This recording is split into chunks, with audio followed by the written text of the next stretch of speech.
तो आज मैं आपको एक अनोखी रहस्यमय कहानी सुनाऊंगा। अगर आप चैनल पर नए हैं तो अभी सब्सक्राइब कर ले तथा कहानी पूरा देखें। अंत में एक अनोखा रहस्य छुपा है। धन्यवाद। तो सुनिए। बहुत समय पहले की बात है, जब पृथ्वी के समस्त जीवों के भीतर से स्वाद और सुगंध का बोध समाप्त होने लगा था। ये संकट अतृप्त असुर नाम के एक दानव के कारण आया था।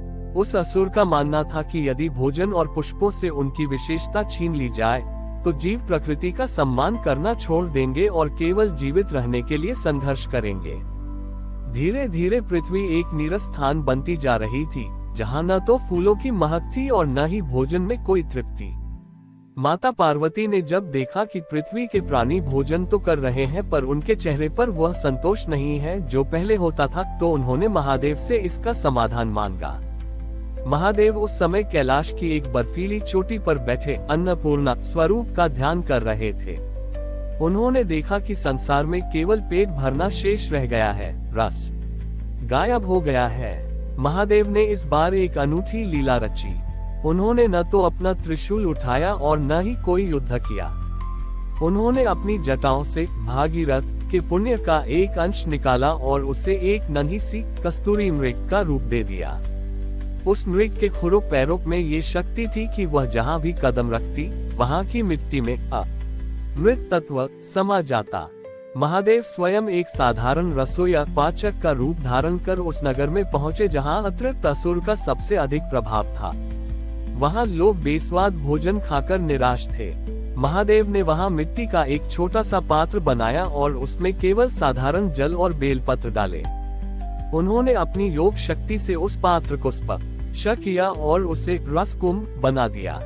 जैसे ही उस पात्र से सुगंध उठनी शुरू हुई, अतृप्त असुर वहां खींचा चला आया। उसे अपनी शक्ति पर बड़ा घमंड था। उसने उस सुगंध को सोखने की कोशिश की, पर जैसे ही उसने उस सुगंध का अनुभव किया, उसके भीतर की भूख और प्यास शांत होने लगी। वह असुर जो युगों से अतृप्त था, उसे एक दिव्य महक से ही तृप्त हो गया। उसे समझ आया कि तृप्ति बाहर की वस्तुओं को बटोरने में नहीं, बल्कि परमात्मा के दिए हुए रस को अनुभव करने में है।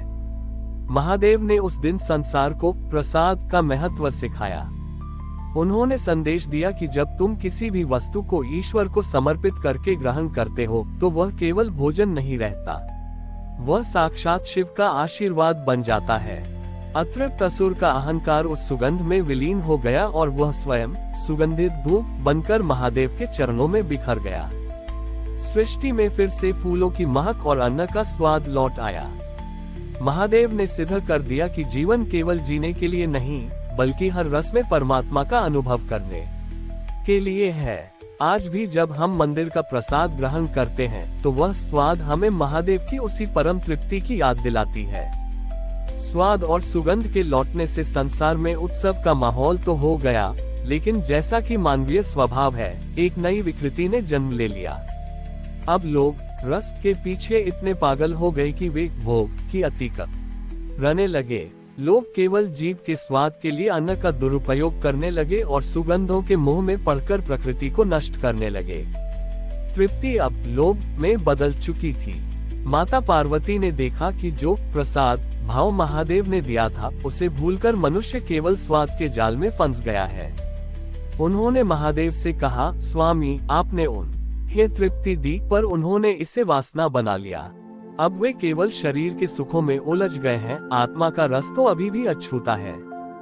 महादेव ने मंद मुस्कान के साथ अपनी जटाओं से हलाहल विष का एक अत्यंत सूक्ष्म अंश निकाला।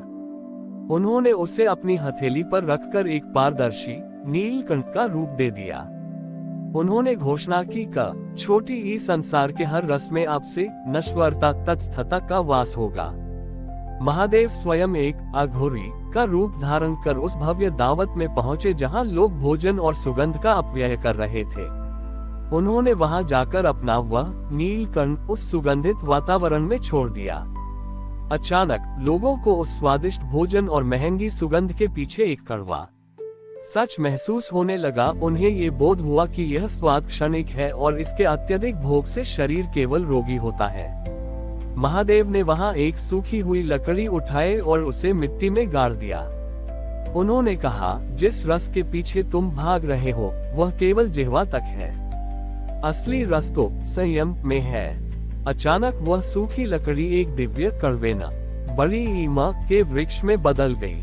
महादेव ने बताया कि जैसे नीम कड़वा होकर भी स्वास्थ्य देता है, वैसे ही जीवन के कड़वे अनुभव और संयम ही आत्मा को पुष्ट करते हैं। महादेव ने संसार को मिठास और कड़वाहट के संतुलन का पाठ पढ़ाया। उन्होंने सिखाया कि भोग में भी योग होना चाहिए। जब मनुष्य स्वाद का आनंद ले तो उससे ये भी याद रखना चाहिए कि यह शरीर नश्वर है और असली स्वाद त्याग और साधना में है। अतृप्त असुर का जो अंश लोभ बनकर बचा था, वह संयम की उस कड़वाहट को सहन नहीं कर पाया और शांत हो गया। लोगों को समझ आया कि केवल मीठा ही जीवन नहीं है, कड़वाहट भी उतनी ही आवश्यक है ताकि हम सत्य के करीब रह सकें। महादेव ने उस दिन से आरोग्य स्वास्थ्य को सबसे बड़ा स्वाद घोषित किया। आज भी यह माना जाता है कि जो व्यक्ति अपने स्वाद पर नियंत्रण रखता है, महादेव उसके भीतर अमृत बनकर निवास करते हैं। हमारी और भी आध्यात्मिक एवं अनोखी कहानियां देखने के लिए हमारे चैनल पर जाएं तथा धार्मिक एवं पौराणिक अनोखी कहानियां हमारे चैनल पर है। कृपया जाके देखें तथा हमारे चैनल को सब्सक्राइब करके रखें और वीडियो लाइक जरूर करें। धन्यवाद।